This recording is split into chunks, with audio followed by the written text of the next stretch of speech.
কাঁঠালের বীজের এই ইউনিক রেসিপিটি একবার বাড়িতে তৈরি করে খেলে বারবার আঙুল চেটে খাবেন। আসসালামু আলাইকুম। দূর দূরান্ত থেকে যে আমার এই ভিডিওটি দেখছেন সবাইকে অসংখ্য ধন্যবাদ।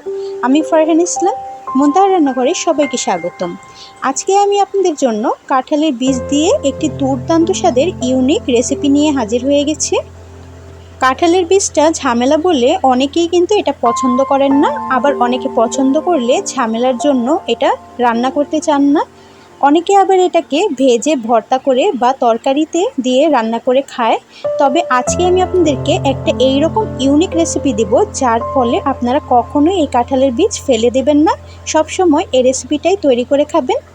তাই চলুন ভিডিওটা দেখা যাক। তো প্রথমেই রেসিপিটা তৈরি করার জন্য এখানে আমি কিছুটা কাঁঠালের বীজ নিয়েছি। এই কাঁঠালের বীজের যে খোসার আবরণটা আছে এইটাকে আমি ছুরির সাহায্যে এভাবে কেটে নিচ্ছি। আপনারা চাইলে বটি দিয়েও এই কাজটা করতে পারেন। এই আবরণটা কিন্তু তোলা খুব সহজ। যদি আপনি কাঁঠালের বীজটাকে 2-3 দিন ভালো করে শুকিয়ে নেন, তাহলে দেখবেন এই অংশটা খুব সুন্দরভাবে উঠে আসছে। খোসা ছাড়াতে ছাড়াতে আপনাদের বলে দিই, আপনারা যদি আমার চ্যানেলে নতুন হয়ে থাকেন তাহলে আমার চ্যানেলকে লাইক এবং সাবস্ক্রাইব করতে ভুলবেন না। আর এই রেসিপিগুলো আপনাদের কাছে কেমন লাগে কমেন্ট করে অবশ্যই জানাবেন। তো আমি সবগুলো কাঁঠালের বীজের খোসাগুলো এভাবে ছাড়িয়ে নিয়েছি।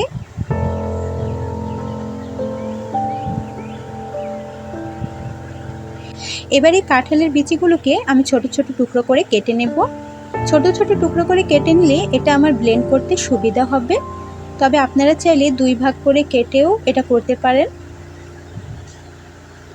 বীজগুলো কাটতে কাটতে আপনাদের বলে দিই, যারা এই কাঁঠালের বীজের লাল আবরণটা তুলতে পারেন না, তাদের জন্য আমার চ্যানেলে রয়েছে ঘষা মাজা ছাড়াই মাত্র 5 মিনিটে কাঁঠালের বীজের এই লাল আবরণটা তোলার সিক্রেট টিপস।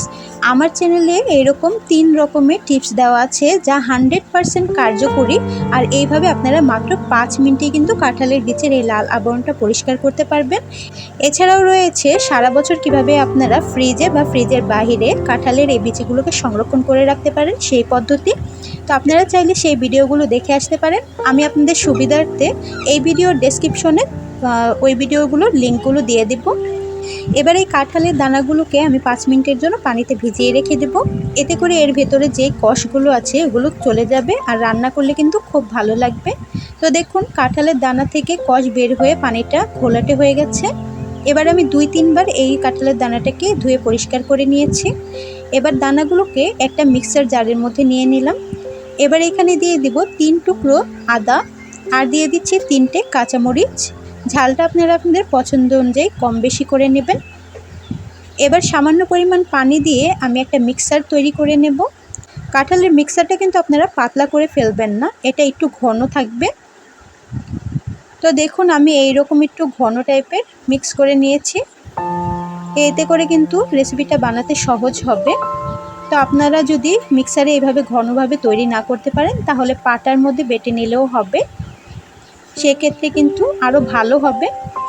তো এইবার এর মধ্যে আমি 2 টেবিল চামচের মতো কর্নফ্লাওয়ার অ্যাড করে দিচ্ছি। আপনাদের কাছে কর্নফ্লাওয়ার না থাকলে আপনারা এখানে বেসন অ্যাড করতে পারবেন।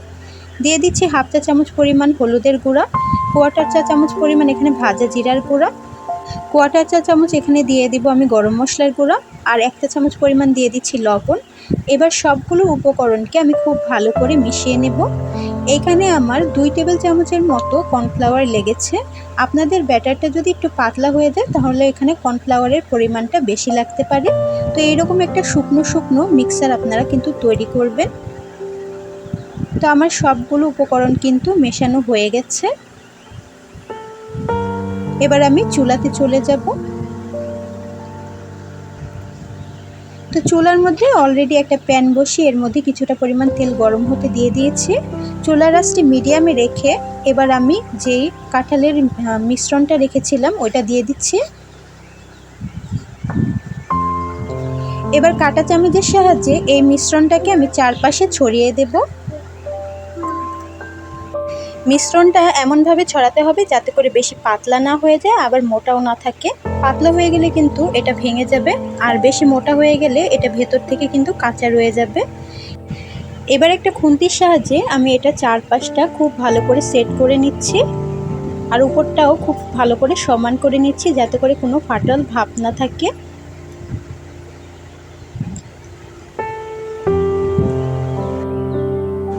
এবার আমি 5 মিনিটের জন্য এটাকে ঢাকনা দিয়ে ঢেকে রেখে দেব। ফিরে এলাম 3 মিনিট পর। তো আমার একটা পাশ কিন্তু সুন্দরভাবে ভাজা হয়ে এসেছে আর লালচে একটা আবরণ হয়ে গেছে। তো এটাকে এভাবে উল্টাতে গেলে কিন্তু ভেঙে দিতে পারে, তাই একটা প্লেট দিয়ে এটাকে আমি খুব ভালো করে উল্টে নিলাম। এবার অপর পাশটাও আমি ভালো করে ভেজে নেব। এর জন্য ঢাকনা দিয়ে আরও 2-3 মিনিটের জন্য ঢেকে রেখে দিচ্ছি। তো ফিরে এলাম 2-3 মিনিট পর। তো আমার এই পাশটাও কিন্তু খুব ভালো করে হয়ে গেছে আর ভেতরের অংশটাও কিন্তু এখন আর কাঁচা নেই। তো এবার এটাকে আমি নামিয়ে ঠান্ডা করে নিচ্ছি। তো দেখুন নামিয়ে আমি ভালো করে ঠান্ডা করে নিয়েছি।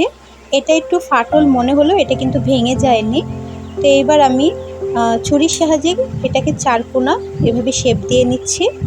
যেহেতু আমি প্লেটের সাহায্যে উল্টেছিলাম, এই কারণে এটার মধ্যে হালকা হালকা একটু ফাটল চলে এসেছে।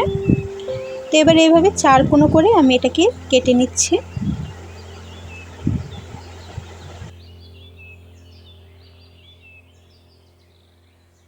এবার এই কাঁঠালের দানার থোকাগুলোকে আমি রান্না করতে সরাসরি চুলায় চলে যাব। এর জন্য চুলার মধ্যে আমি একটি কড়াইতে 2 টেবিল চামচের মতো তেল গরম হতে দিয়ে দিয়েছি। এই তেলের মধ্যে আমি 1/2 চা চামচ পরিমাণ দিয়ে দেব গোটা জিরে, আর দিয়ে দিচ্ছি একটা দারচিনি, লবঙ্গ, এলাচ আর একটা তেজপাতা। এটা মাঝখান থেকে আমি চিড়ে দিয়েছি। এবার মশলাগুলো হালকা গরম হয়ে আসলে এখানে দিয়ে দেব 2টো পেঁয়াজ কুচি আর 2টো কাঁচামরিচ কুচি। ঝালটা আপনারা আপনাদের পছন্দ অনুযায়ী কম বেশি করে নেবেন। এবার পেঁয়াজ আর কাঁচামরিচটাকে আমি 2-3 মিনিটের মতো খুব ভালো করে একটু ভেজে নেব, যতক্ষণ না এটা নরম হয়ে আসছে। বেশি ভেজে এটাকে পুড়ে ফেলা যাবে না, একটু নরম করে নিতে হবে। তো 2-3 মিনিট এরকম একটু ভেজে নরম করে নিয়েছি। দেখতে পাচ্ছেন কালার কিন্তু চেঞ্জ হয়ে যাচ্ছে। এই পর্যায়ে আমি মশলা অ্যাড করে দেব। প্রথমেই দিয়ে দিচ্ছি 1 চামচ পরিমাণ লবণ, 1/2 চা চামচ পরিমাণ দিয়ে দিচ্ছি হলুদের গুঁড়া, 1/2 চা চামচ পরিমাণ দিয়ে দিচ্ছি মরিচের গুঁড়া, আর 1/4 চা চামচ পরিমাণ এখানে দিয়ে দিচ্ছি আমি ভাজা জিরার গুঁড়া। সর্বশেষে এখানে একটু পানি অ্যাড করে দিলাম যাতে করে মশলাটা পুড়ে না যায়। তো মশলাগুলোকে খুব ভালো করে আমি কষিয়ে নিয়েছি যতক্ষণ না এর মধ্যে থেকে তেল বের হয়ে আসছে। তো এইভাবে ভালো করে তেল বের হয়ে আসলে এর মধ্যে আমি কিছুটা পানি অ্যাড করে দেব গ্রেভির জন্য। এবার এই গ্রেভির মধ্যে আমি এক এক করে কাঁঠালের দানার থোকাগুলোকে দিয়ে দেব।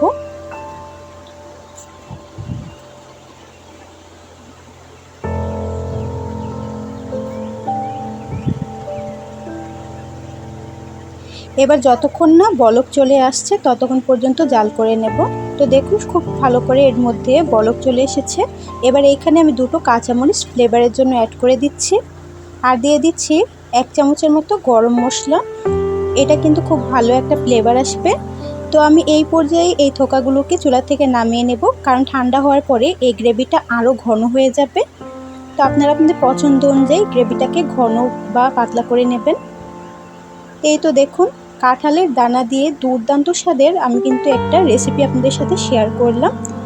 আপনারা কাঁঠালের দানা দিয়ে অনেক রেসিপি খেয়েছেন, তবে আজকের আমার এই রেসিপিটা একদমই ভিন্ন আর ইউনিক। আশা করছি আপনাদের এই রেসিপিটা ভালো লেগেছে। ভালো লাগলে আমার চ্যানেলকে লাইক এবং সাবস্ক্রাইব করতে ভুলবেন না।